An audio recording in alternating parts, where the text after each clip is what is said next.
오늘도 저는 거꾸로 사는 사람들이라는 제목으로 부담스러운 하나님의 말씀을 전하려고 합니다. 얼마 전에 축구 중계를 본 적이 있습니다. 1대1 동점 상황에서 공을 잡은 선수가 이 패스를 하기 위해서 주변을 두리번 살피다가요, 상대 진영 골대 앞에 서 있는 자기 팀 선수를 발견하게 된 것입니다. 얼마나 좋은 찬스입니까? 그래서 재빨리 그 선수에게 패스를 했는데요, 그런데 아무도 예상하지 못했던 놀라운 일이 일어나 버리고 말았습니다. 패스를 한다는 게 너무 세게 또 너무 길게 하다 보니 그냥 그 공이 그대로 상대방 골대 안에 들어가 버리고 만 것입니다. 본의 아니게, 정말 뜻하지 아니하게 역전골의 주인공이 되었고 그날의 히어로가 된 것입니다. 자, 이러한 상황에서 심판은 어떻게 행동하시는지 아십니까?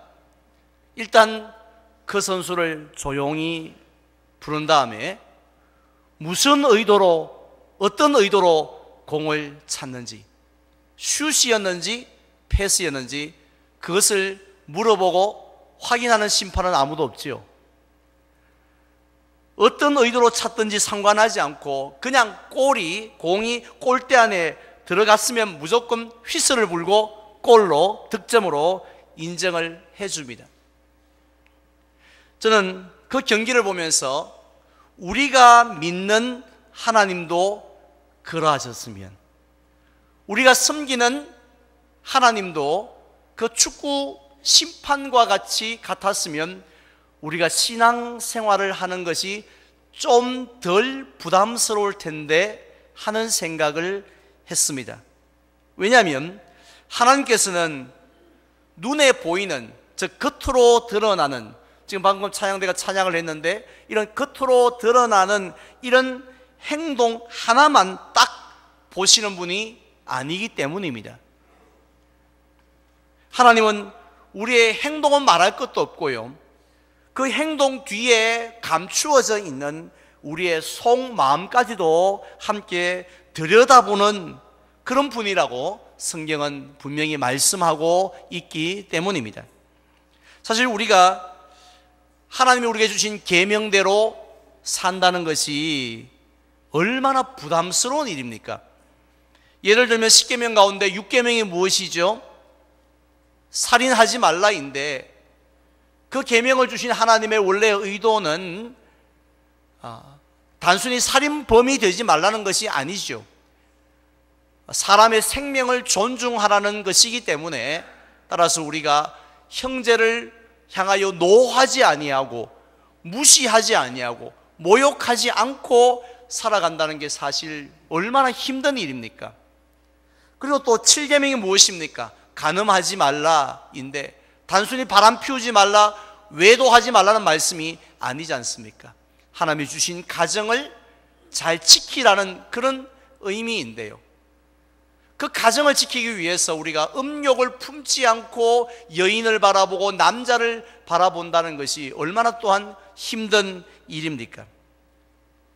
심지어 지난 주일에 우리에게 주셨던 말씀은 훨씬 더 부담스러운 말씀입니다. 눈은 눈으로 이는 이로 갚으라는 그 평범한 말씀을 우리가 제대로 지키기 위해서는 예수님께서 어떻게 하라고 하셨습니까? 누가 우리의 오른편 뺨을 때리는 그 치욕적인 상황을 내가 겪었음에도 불구하고 어떻게 하라고요? 자진해서 왼편도 돌려대어 주라고 명령하셨습니다. 그리고 누가 우리의 속옷을 빼앗아 가고자 그렇게 하면, 고소를 하면 역시 자원해서 속옷보다도 훨씬 더 비싸고 소중한 겉옷까지도 내어주라고 명령하셨습니다. 마지막으로는 로마 군인이 짐을 지고 가자라고 부르면은 오리까지만 가도 되는 것이 법적인 규정이었지만 자원해서 저 심리까지 갈게요 라고 그렇게 행동하라고 하셨습니다. 혹시 지난 한 주간 동안 이러한 예수님의 명령, 하나님의 자녀들인 저와 여러분들에게 지키라고 하신 그 명령대로 그대로 살았던 분들 누가 있습니까? 솔직히 강대상에 있어서 설교하는 저도 그렇게 살지 못했고요, 그렇게 살려고 흉내조차도 내지 못할 정도로 엄청난 말씀이었습니다. 만약에 우리들 가운데 예수님께서 말씀하신 이 산상수훈 가운데 한 50%라도 지킨 분이 있다면 우리는 감히 그 사람을 쳐다보지도 못할 정도로 존경을 할 것입니다. 그런데 하나님께서는 우리에게 무엇까지 요구하셨습니까?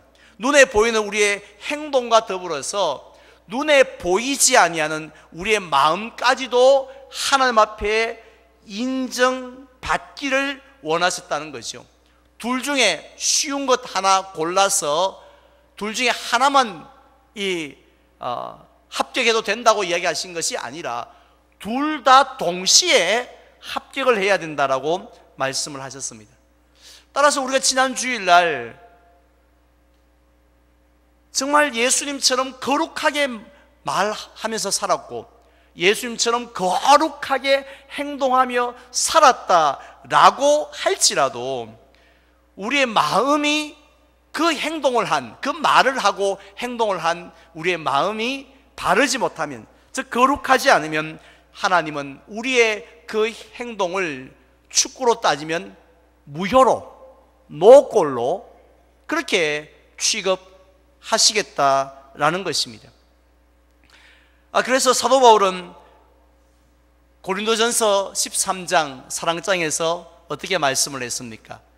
내가 내게 있는 모든 것으로 구제하고 심지어 내 하나밖에 없는 몸을 불사르게 내어준다 할지라도 무엇이 없으면요? 사랑이 내 중심에 없으면 내게 아무 유익이 없느니라고 했습니다. 사랑이 없더라도 그렇게 열심히 내가 구제했으면, 남을 도와주었으면 한 20% 정도는, 30% 정도는 도움이 된다라고 말씀하신 것이 아니라 하나도 전혀 유익이 없다라고 말씀을 하신 이유가 거기에 있는 것이지요. 오늘날 의외로 많은 성도님들이 예수님을 따라가는 것, 예수님을 구주로 영접하고 예수님을 믿는 것을 너무 쉽게 보는 경향들이 있습니다. 너무 만만하게 본다라는 사실입니다. 우리 교회에 최근에 몇 주 연속으로 방문해 주신 분이 계십니다. 그분은 우리 성도님이 전도에서 교회 가서 예배를 드리자 하고 모시고 온 분이에요. 당연히 우리 성도님은 첫 주부터 계속해서 그렇게 말씀하지 않았겠습니까? 등록합시다 고마. 이 한 장에 이름 적고 전화번호 적고 주소 딱 적으면 끝입니다 하고 등록하기를 많이 종용했을 거라 생각합니다. 그런데 그분은 아직도 등록하지 않았습니다.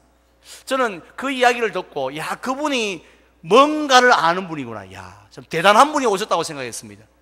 신앙이라는 게, 믿는다는 게, 종교를 가진다는 게 뭔가를 제대로 아신 분이 오셨구나 하고 제가 얼마나 기뻤는지 모릅니다. 왜냐하면 우리들은 그냥 등록카드에 이름 한번 적고 시간 날 때 교회 한번 와서 예배 드리고 헌금 좀 하고 그것을 그냥 예수 믿는 것으로, 예수님을 주님으로 모신 것이라고 생각을 합니다만, 아니요, 성경에서는 그렇게 말씀하고 있지 않습니다. 우리가 예수님을 믿는 것은, 또 예수님을 따라가는 것은 그렇게 소풍 가듯이, 취미생활 하듯이, 교양생활 하듯이 그렇게 쉬운 것이 아니라고 분명히 말씀하고 있지 않습니까? 예수님께서 제자들을 향하여 뭐라고 하셨습니까? 누구든지 나를 따라오려거든 어떻게 하라고요? 자기를 부인하고 자기 뭐를요? 십자가를 지고 나를 따를 것이니라고 하셨죠. 왜냐하면 이게 장난이 아니다는 말씀이죠. 그만큼 힘들다는 것입니다. 하나님의 기준에, 하나님이 요구하는 그 수준이 우리가 생각하는 만큼 만만치 않다라는 이야기가 아니겠습니까?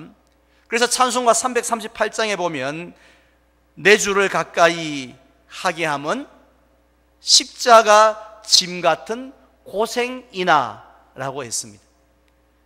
이 찬송은 6.25 때 순교를 당하였던 성도들이 많이 불렀던 찬송인데요, 예수님을 가까이 하는 것은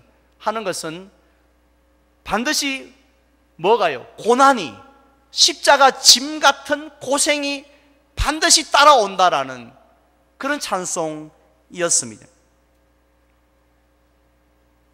이처럼 우리가 주님을 믿는 것이 우리의 행동도 힘들지만 그 마음까지 감찰하시기 때문에 힘들다는 것이죠. 정신을 차려야 한다는 것입니다. 그렇다면 우리의 행동과 마음까지 감찰하시는 하나님께 옳다, 내가 상을 주마 하고 칭찬하시고 또 그 인정을 받기 위해서 저와 여러분들이 주의해야 될 것이 있습니다. 그것을 예수님이 우리에게 말씀을 오늘 본문을 통해서 말씀해 주셨는데요, 뭘 주의해야 합니까? 1절 말씀 보시기 바랍니다. 사람에게 보이려고 그들 앞에서 너희 의를 행하지 않도록 주의하라. 그리하지 아니하면 하늘에 계신 너희 아버지께 상을 받지 못하느니라고 했습니다. 하나님께 상을 받기 위해서요, 뭘 주의하라고 했습니까? 사람에게 보이려고 그들 앞에서 의를 행하지 않도록 주의하라고 했습니다. 여기서 보이려고에 해당되는 헬라어 원어는 세아오마이라는 단어인데요, 우리가 잘 아는 영어의 극장을 뭐라고 합니까? 시어터라고 하죠. 바로 이 시어터라는 단어가 바로 이 세아오마이에서 온 것입니다. 우리가 잘 알고 있는 것처럼 우리가 극장에 가서 영화나 연극을 보면 어떻습니까?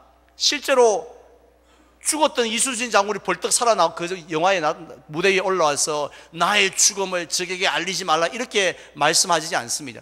죽었던 세종대왕이 다시 살아온 법이 없습니다. 그 역할을 맡은 그 배우가요, 막 수염도 붙이고 또 아주 뭐 갑옷도 입고 이렇게 이순신 장군처럼, 세종 때는 세종대왕처럼 이렇게 분장을 하고 나와서 그럴듯하게 연기를 할 뿐이죠. 이것이 바로 남에게 보여준다라는 의미입니다. 그런데 이러한 배우처럼요, 분장을 잘하여서, 연기를 잘하여서 사람들에게 뭔가를 보여주려고 하는 그런 이 배우들은 무대 위에서만 만날 수 있는 것은 아닌 것 같습니다. 우리가 성경을 보면 예수님 당시에도 그런 배우같이 살아가는 사람들이 정말 많이 있었는데요, 그들을 향해서 예수님께서는 외식하는 자라라고 말씀을 하셨습니다. 가장 대표적인 외식하는 자들은 바리새인들이었습니다. 우리는 바리새인 하면 어떻게 기억하고 있습니까? 독사의 자식들아, 회칠한 무덤이야 하면서 예수님의 가장 심한 책망과 예수님에게 저주를 받았던 사람이라고 기억하고 있습니다. 그런데 실제로 그들은 당시 유대인들에게 가장 많은 존경을 한 몸에 받았던 사람들이었습니다. 왜냐하면 그들은 하나님이 주신 그 많은 율법, 그 지키기 어려운 그 계명들을 지키기 위해서 최선을, 어느 한두 개가 아니에요. 그냥 참조만 한 것이 아닙니다. 골라서 지킨 것도 아니고 처음부터 마지막 끝까지 하나도 빠짐없이 지키려고 몸부림쳤던 사람들이 바리새인들이었다는 것이죠. 특별히 그들은 3가지 일에 목숨을 걸었던 사람들입니다. 우리 성도님들은 어디에 목숨을 걸며 삽니까? 바리새인들은 이 3가지 일 가운데 첫 번째 일은 바로 구제하는 일에 목숨을 걸었던 사람들입니다. 혹시 그런 분 보셨습니까? 구제를, 내게 있는 재물, 나의 재물을 가지고 남을 도와주려고 하는 그 일에 목숨을 걸고 사명을 가지고 사는 사람 보셨습니까? 바리새인들이 그런 사람들이었습니다. 그들은 신명기 15장 11절에서 하나님이 하신 명령을 늘 기억했습니다. 이렇게 말씀하셨죠. 내가 너에게 명령하노니 너는 반드시 네 땅 안에 내 형제 중 곤란한 자와 궁핍한 자에게 너의 손을 펼지니라. 특별히 의지할 것이 없는 객과 고아와 과부에 대하여서 특별하게 보살펴 주라고 말씀하시면서 그리하면 네가 하는 모든 일들마다 내가 복을 주마. 내가 얼마나 그걸 기뻐하는지, 하나님이 얼마나 그것을 좋아하시는지, 네가 뭘 하든지 내가 복을 주마 라고까지 말씀을 하셨기 때문에 어찌 구제를 게을리할 수 있었겠습니까? 두 번째로 그들은 또한 기도하는 일에 힘을 썼습니다.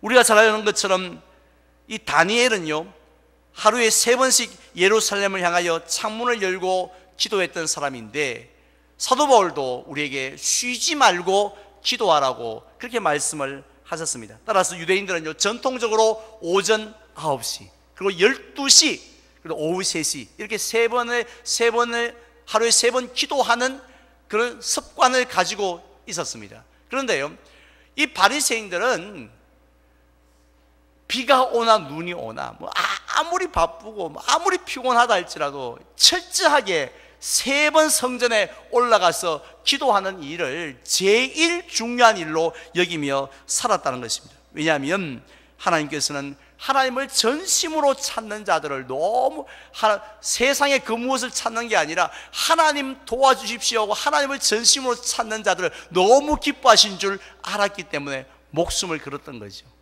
세 번째로 중요하게 여겼던 일은 아마 우리는 좀 잘 하지 않습니다만은 금식하는 일이었습니다.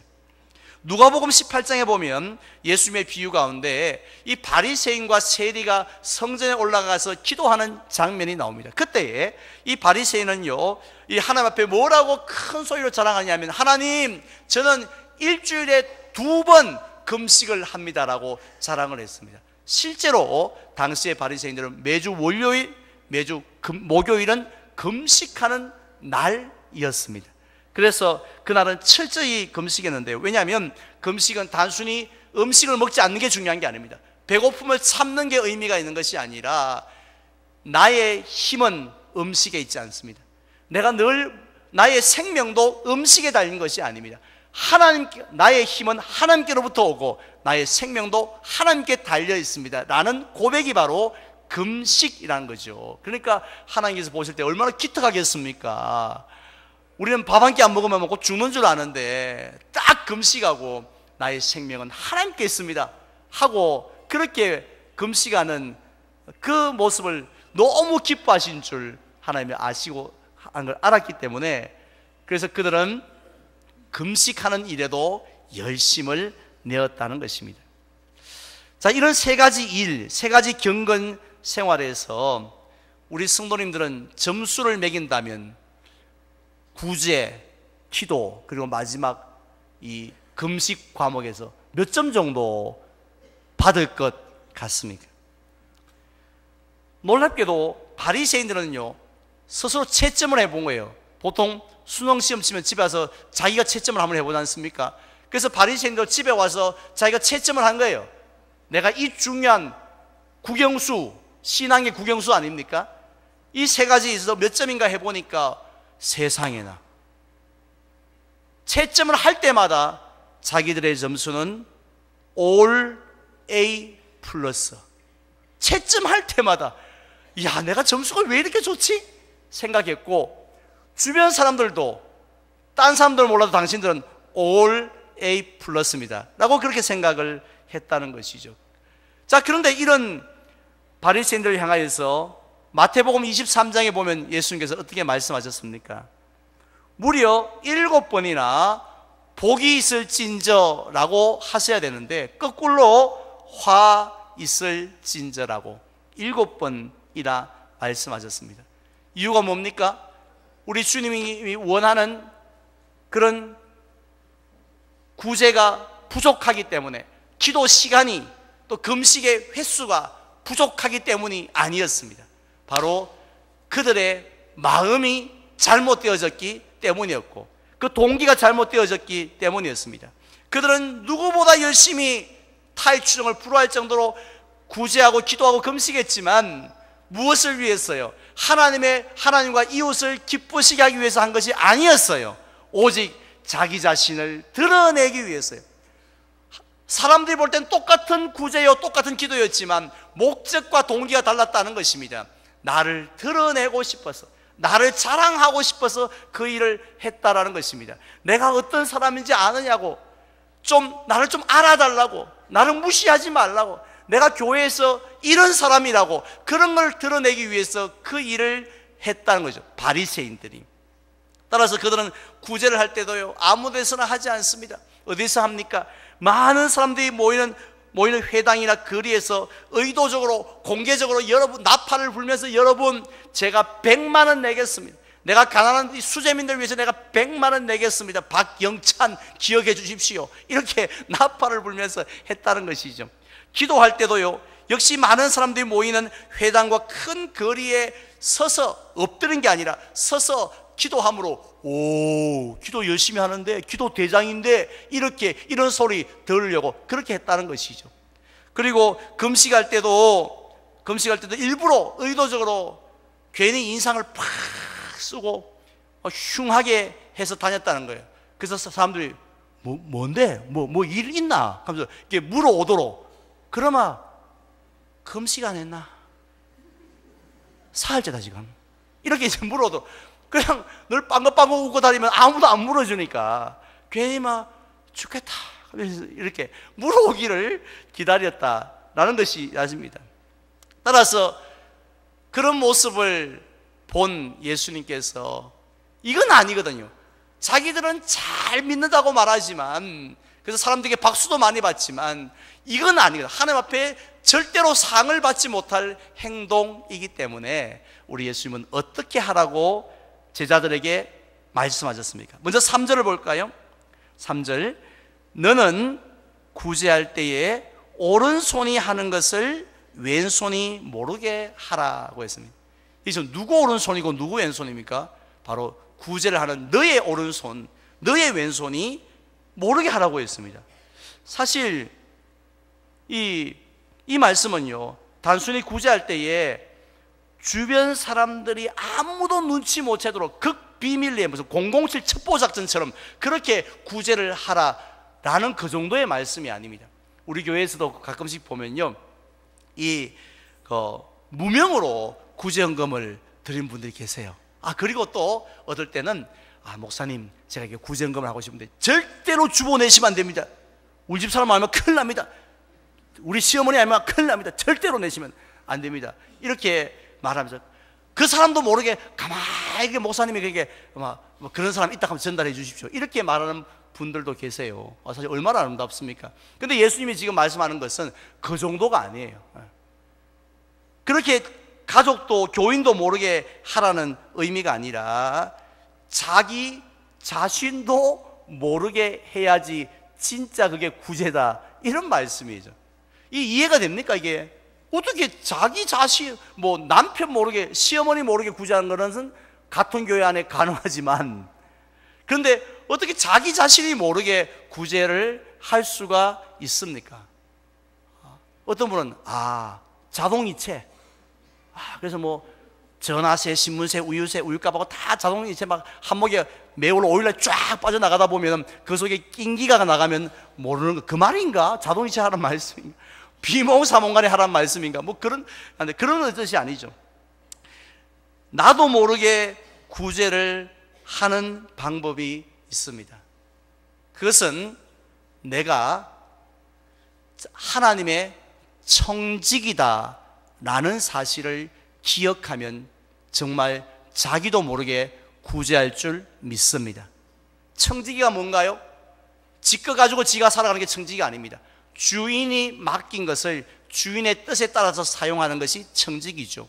따라서 내가 가지고 있는 물질, 시간, 재능, 이게 다 내 것이 아니고 하나님의 것이라는 거죠. 하나님이 나에게 하나님의 뜻을 위해서 쓰라고 나에게 맡겨 주셨다는 것이죠.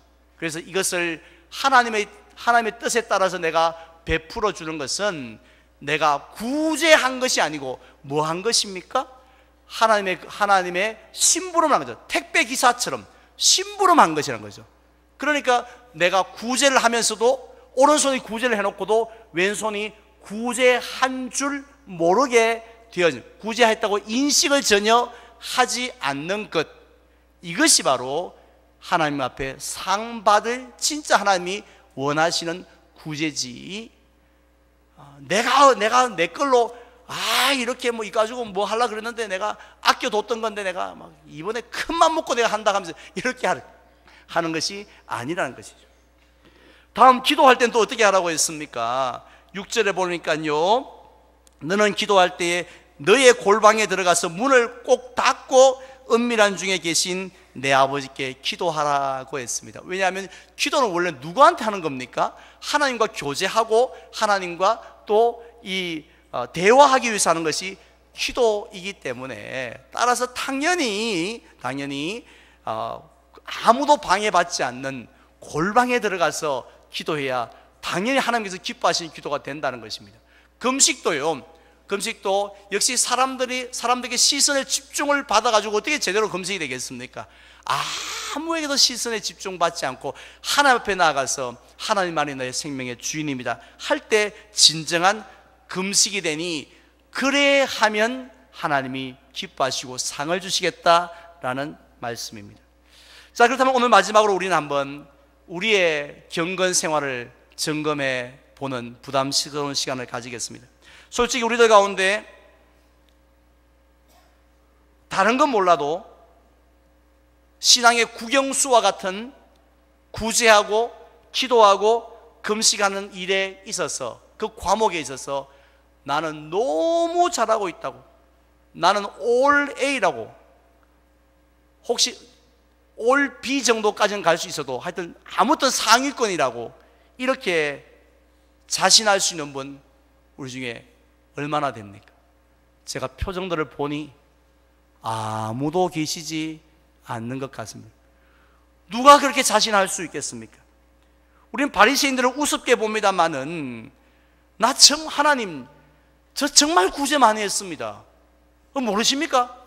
나 정말 기도 많이, 목숨 걸었습니다. 기도에 나 진짜 금식에 목숨 걸다 내가 이번 주에 왔습니다. 이렇게 자신할 수 있는 분들 우리 중에 누가 있습니까? 너무 우리들은 중요한 신앙의 국영수라고 말하면서도 그 부분에 대해서 너무 초라한 거죠.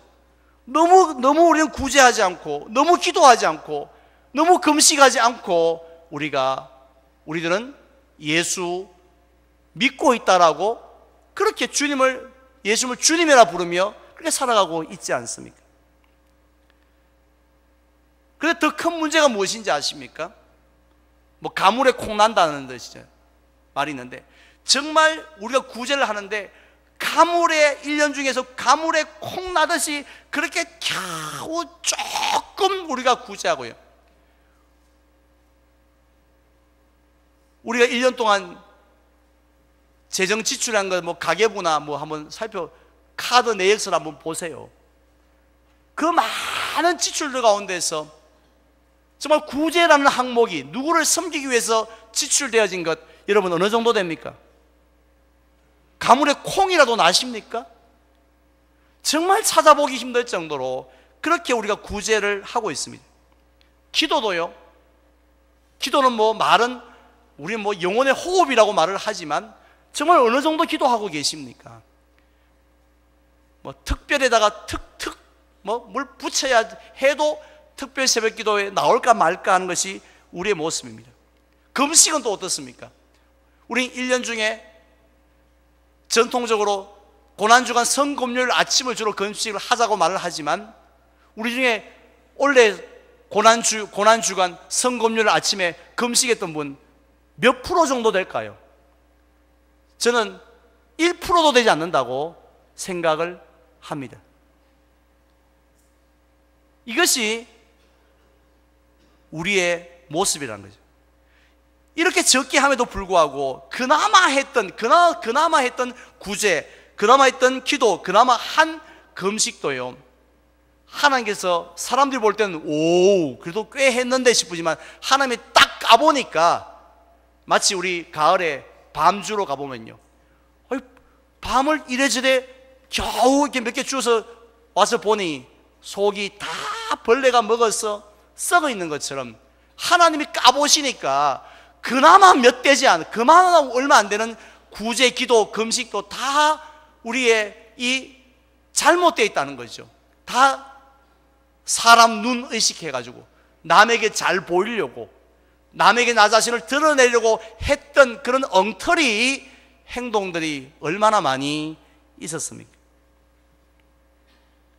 이런 우리를 향하여서 예수님께서 결국 제자들에게 하셨던 결론의 말씀은 이것이었습니다.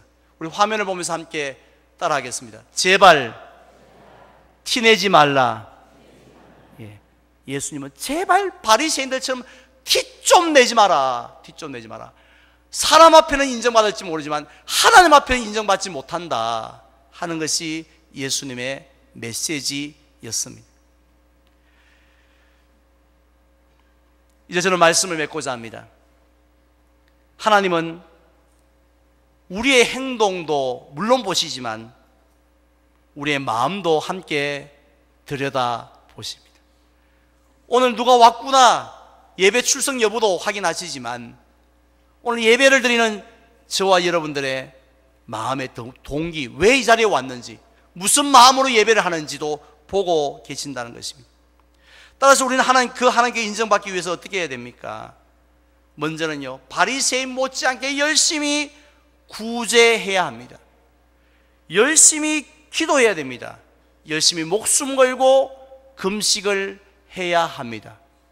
그리고 거기다 또 한 가지 더 추가해서 절대로 사람들 앞에 보이기 위해서 티를 내지 말아야 합니다. 예배를 드리든 무엇을 하든 조그마한 봉사 하나 하든 바자회 때 조그마한 일 하나 하든 설거지 하나 하든 오직 하나님을 온전히 사랑하는 마음으로 이웃을 섬기는 마음으로 감당할 때 하나님이 그 우리의 행위를 경건 생활을 기쁘게 받으실 줄로 믿습니다. 그래서 저와 여러분들이 평생도록 이 땅에서 신앙생활을 하고 있는데요, 정말 사람 앞에서가 아니라 하나님 앞에 잘했다 하고 칭찬받고 상 받을 수 있는 저와 여러분들의 삶이 되시기를 주님의 이름으로 축원을 드립니다.